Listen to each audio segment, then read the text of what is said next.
नमस्कार, मैं हूं ज्ञानेंद्र मिश्रा और आप देख रहे हैं शेर आजमी न्यूज। सबसे तेज और सबसे सटीक खबर देखने के लिए बने रहिए शेर आजमी न्यूज के साथ। अब खबर विस्तार से। इब्न सीना तिब्बिया कॉलेज का जो प्रिंसिपल ऑफिस है वहाँ पे हम मौजूद हैं। हमारे सामने हमसे बात करने के लिए मौजूद हैं डॉक्टर मोहम्मद अजमल साहब, जो इब्न सीना तिब्बिया कॉलेज के प्रिंसिपल हैं। डॉक्टर साहब, इब्न सीना तिब्बिया कॉलेज की स्थापना कब हुई? इसकी स्थापना 1981 में हुई थी।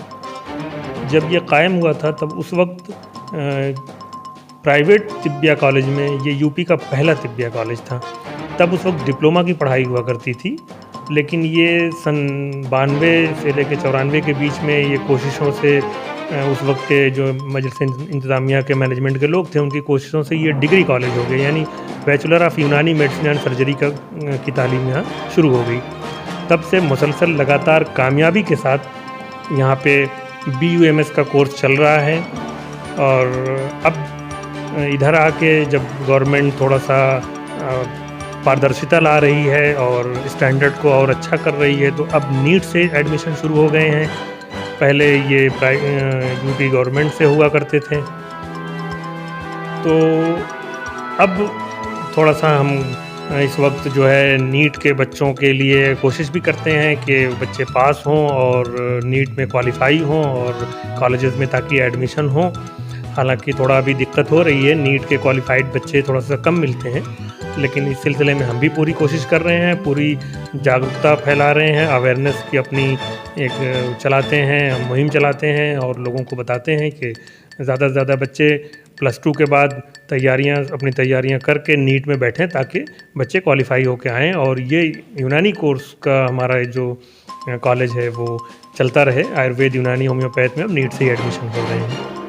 ये जो बीनापारा आजमगढ़ में जो ये तिब्बिया कॉलेज है, इब्न सीना तिब्बिया कॉलेज, हम यहाँ पहुँचे तो हमने देखा कि यहाँ पे यूनानी मेडिसिन को सीखने सिखाने और जो उसकी शिक्षा यहाँ पे दी जा रही है छात्र और छात्राओं को, यहाँ पर तमाम सुविधाएं हैं। यहाँ पे हॉस्पिटल भी है जहाँ पे सर्जरी होती है, ऑपरेशन होता है और हर तरह की बीमारियों का इलाज होता है। और यहाँ पे एक्सरे है, यहाँ पे जो बच्चियाँ, उनके रहने के लिए हॉस्टल हैं, बॉयज़ का, लड़कों का हॉस्टल है, तमाम फैसिलिटीज़ यहाँ मौजूद हैं। और यहाँ अंदर आने के बाद मालूम होता है कि यहाँ जो है शिक्षा यानी इल्म का ज़ख़ीरा है। क्या इस कॉलेज के बारे में आज़मगढ़ से बाहर यानी या फिर ये कह लीजिए कि आज़मगढ़ ज़िले में लोगों को मालूमात नहीं दी गई या प्रचार प्रसार में कमी आ गई? नहीं, इस सिलसिले में मैं बताऊं कि ये कॉलेज यूनानी फ्रेटर्निटी में, यानी तिब्बे यूनानी में, ये नेशनल लेवल पे मुल्की पैमाने पर जाना जाता है। ये वाहिद प्राइवेट यूनानी कॉलेज है जो जिसको हिंदुस्तान में यूनानी से जुड़े हुए, आयुर्वेद, यूनानी, आयुष से जुड़े हुए कॉलेजेस में इसकी अपनी एक शनाख्त है और जाना जाता है, पूरी तरह से पहचाना जाता है। हाँ, ये अलग बात है कि कभी कभी ऐसा महसूस होता है कि क्यों ऐसा लोग जान नहीं रहे हैं, लेकिन ऐसा नहीं है। इल्मी हलके में जाना जाता है, आवाम भले ना जानती हो, इल्मी हलके में जाना जाता है। अच्छा, जहाँ तक रहा सवाल ये कि ये एक मेडिकल कॉलेज है, इससे जहाँ तक फ़ायदा उठाने की बात है, तो जाहिर सी बात है जो लोकल कम्युनिटी होगी वही फ़ायदा उठा पाएगी। तिब में या हिकमत में अब बहुत से बड़े नामवर, अलीगढ़, हमदर्द जैसे तिब्बिया कॉलेजेस हैं, जहाँ के अपने अस्पताल हैं, जहाँ लोग इलाज के लिए बाहर से पहुँचते हैं। अब यहाँ पे अभी वो तो बात नहीं है, ईमानदारी से मैं कहूँ कि हाँ, बहुत दूर से लोग आ रहे हों, इलाज करा रहे हों, लेकिन तिब्बे यूनानी में जितना कुछ तिब्बे यूनानी तरक्की कर रही है उसमें हम भी शामिल हैं, हम भी उसी दौड़ में चल रहे हैं, साथ साथ चल रहे हैं। और पढ़ाई लिखाई का पूरा म्यार हम यहाँ पे मेंटेन करते हैं। अपने म्यार ही के लिए तो ये कॉलेज जाना जाता है। हम पूरा अस्पताल, पहले ये 150 बेड का, हमारा आपने इंफ्रास्ट्रक्चर देखा होगा हॉस्पिटल का, 150 बेड का हॉस्पिटल था। ये तो जब आयुष मंत्रालय ने क्राइटेरिया को कम किया तो ये 60 बेड का हो गया। तो वो जो इंफ्रास्ट्रक्चर हमारा 150 बेड का पहले से बना हुआ है, जिसको देख के आपको लगा होगा कितना शानदार है, तो वो इफरात है हमारे पास। ये एक ऐसा कॉलेज था जिसका इंफ्रास्ट्रक्चर पहले दिन से इफरात था, कमी नहीं थी कि इंफ्रास्ट्रक्चर की कमी की वजह से कॉलेज पे कभी शॉर्ट कमिंग आई हो, ऐसा नहीं था। यूनानी आयुर्वेदिक मेडिकल कॉलेज में एडमिशन के लिए आपने क्या सुविधा रखी? हाँ, अब एडमिशन के लिए इधर जब से नीट से हो गया है तो बहुत कुछ हमारे हाथ में तो रहा नहीं। अब बच्चे नीट में अगर क्वालिफाई किए हुए हैं, जैसा कि इस साल जो नीट का है वो है जनरल के लिए 138 नंबर और ओबीसी के लिए 108 नंबर। अब उसमें अगर कोई स्पेशल कंडीशन लगी हो तो 45 परसेंटाइल पे भी हो जाता है। इसी तरीके से जो जनरल और SC ST का है वो घट के 35 तक आया है, पिछले सालों में हुआ है। तो ऐसे में अभी जो है वो 138 और 108 नंबर। हम अपनी तरफ से क्या दे सकते हैं? हम अपनी तरफ से प्राइवेट में यही दे सकते हैं कि हम बच्चों की फ़ीस कम कर सकते हैं, हम उनको फैसिलिटीज़ दे सकते हैं। तो हमने अपनी फ़ीस घटा दिया है। जहाँ पीछे हमारा हॉस्टल और बच्चों की फ़ीस का तमाम खर्च आता था 2.5 लाख का, 2,30,000 था, इस बार हमने हॉस्टल फ्री कर दिया है और सिर्फ 1.5 लाख सालाना एनुअल जो हमने फ़ीस कर दिया है। अब इससे कम में तो पॉसिबल नहीं हो पा रहा था। अब हॉस्टल फ्री है, सिर्फ डाइनिंग चार्जेस बच्चों को देने हैं, बिजली का और डाइनिंग का, क्योंकि हमारे यहाँ हम इस तरह की चीज़ों में एहतियात करते हैं। बिजली वगैरह का बिल भरना रहता है और ये जो बच्चों के फैसिलिटी देते हैं, जनरेटर, लाइट की फैसिलिटी हम देते हैं। लाइट, बिजली अगर नहीं है तो जनरेटर की फैसिलिटी मिलती है, क्योंकि गर्ल्स हॉस्टल है। और ये अल्लाह का शुक्र है कि बहुत से अभी तक का रिकॉर्ड ये कि सेफेस्ट गर्ल्स हॉस्टल हमारे पास है, बॉयज़ हॉस्टल है। हम उनकी किसी तरीके से हॉस्टल में कोई बच्चों को कोई कमी नहीं महसूस होने देते हैं। लाइब्रेरी आपने देखा होगा, लाइब्रेरी की फैसिलिटी है, रीडिंग रूम है, हम हर तरह की सहूलत उनको दे रहे हैं। हम आगे ये भी कर सकते हैं कि अपने बच्चों को जब हमारी जो इंटर्नशिप ट्रेनिंग होती है कोर्स कंप्लीट होने के बाद, हम उसमें सोच रहे हैं कि अब लोकल में हम अपने जो डॉक्टर्स अच्छे प्रैक्टिशनर्स हैं फूलपुर, सराय मीर, आजमगढ़ में, उनसे बात करेंगे कि साहब आपके यहाँ अपने बच्चों को इंटरनल ट्रेनिंग के लिए हम भेजें, इंटर्नशिप ट्रेनिंग में आपको भेजें। में भी हम आगे ये भी कर सकते हैं। बकिया पढ़ाई लिखाई पे पूरा फोकस रहता है। तालीम ही के लिए कॉलेज जाना गया आज तक। यूनानी मेडिसिन की शिक्षा का कोर्स कितना, या बच्चियाँ का कोर्स था? जी हाँ, बॉयज़ गर्ल्स सबके लिए तो बराबर है, क्योंकि ये तो मेडिकल में या किसी भी प्रोफेशनल कोर्स में कोई इस तरीके की का डिवीज़न नहीं है कि गर्ल्स के लिए अलग हो, बॉयज़ के लिए अलग हो। हाँ, ये 4.5 ईयर्स का, यानी 4.5 साल का ये कोर्स है। 1 साल इंटर्नशिप ट्रेनिंग होती है, तो 4.5 साल तो ये इनको पढ़ना ही पढ़ना है, जो इसमें एग्ज़ाम देना है। अब उसके बाद अभी जो है वो एनुअल 1-1 साल पे एग्ज़ाम होता है, लास्ट जो होता है वो 1.5 साल पे है।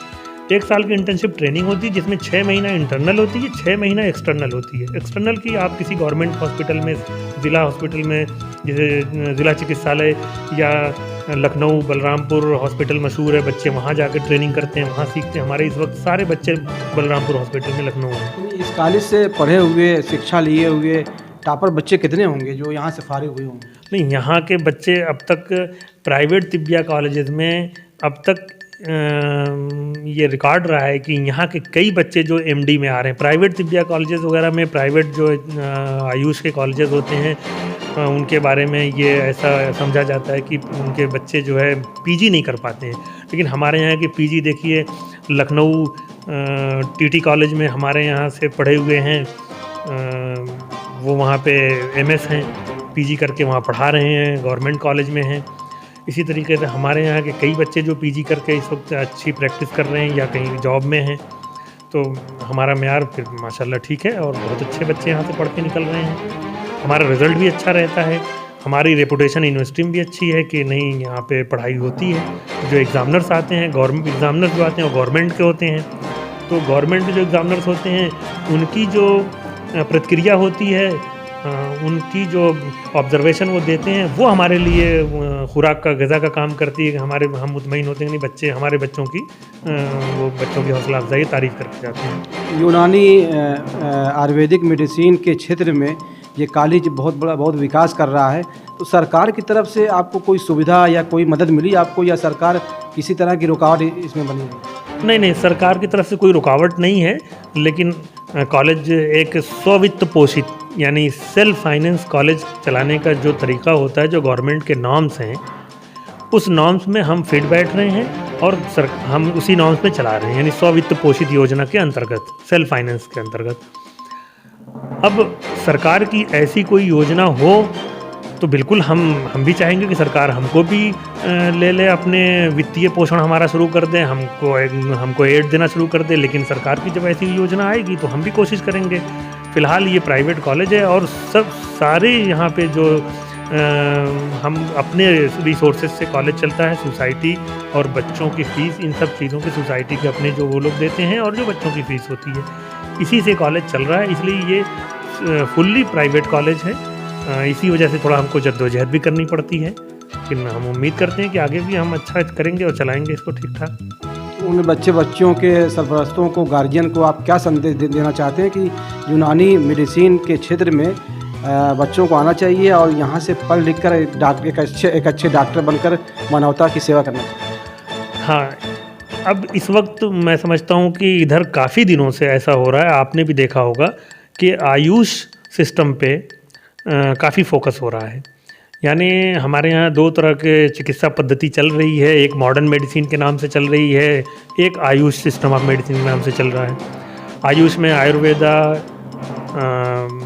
योगा, सिद्धा, यूनानी, होम्योपैथी, ये सारे आते हैं। तो हम आयुष से आते हैं। अब आयुष पे फोकस हो रहा है।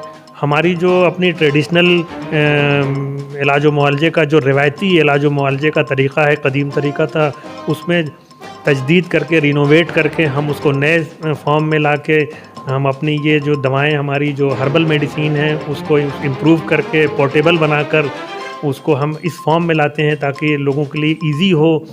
वो उसकी असल इशू पोर्टेबल होने का होता है कि वो इस्तेमाल, उसकी शक्ल भारी भरकम ना रहे कि आप शीशी बोतल इतने बड़े बड़े लेके आप न रख सकते हैं, ना ट्रैवल कर सकते हैं, ना चल सकते हैं। तो वो सारी कोशिशें हो रही हैं। आयुष मंत्रालय पूरा उसमें लगा हुआ है, मेहनत कर रहा है। हम भी ये उसी में लगे हुए हैं कि हम इसको आवाम तक इसको पहुंचाया जाए, आम जन के लिए ये लाभदायक हो, लाभकारी हो। इस संदर्भ में हम तमाम गार्जियन से कहते हैं कि जो अब इसका बढ़ावा काफ़ी हो रहा है, इधर मौजूदा सरकारों में इसको काफ़ी फोकस किया जा रहा है, तो गार्जियन से भी ये चाहते हैं कि वो इसमें बिल्कुल झिझकें नहीं। अपने बच्चों को जो नीट में बैठे हों, जो क्वालिफाई कर रहे हों, 138 जनरल, 108 ओबीसी वाले बच्चे जो पास होके नीट में हैं, बिल्कुल बेखौफ एडमिशन लें। ये सिस्टम काफ़ी आगे बढ़ेगा, इसमें ग्रोथ और इसमें आगे जो है चांसेस हैं।